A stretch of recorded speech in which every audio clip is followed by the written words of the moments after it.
সেই সাথে এটাই বলতে চাই যে আজকে আপনাদের এই সিলেট অঞ্চলে এই মৌলভী বাজারে এই গানটা প্রথম পারফর্ম করতেছি আমি। আপনাদের এই সিলেটের কৃতি সন্তান বাউল খোয়াজ মিয়ার গান, যিনি কিছুদিন আগে প্রয়াত হয়েছেন, ওনার প্রতি উৎসর্গ করলাম আজকের এই গানটি।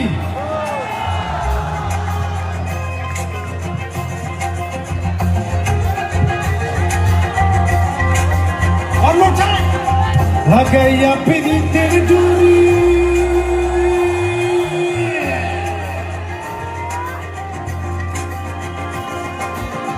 লাগাইয়া পিরিতের ডুরি আলগা থাকি টানে, লাগাইয়া পিরিতের ডুরি আলগা থাকি টানে রে আমার বন্ধু, আমার বন্ধু, আমার বন্ধু মহাজাত জন্মে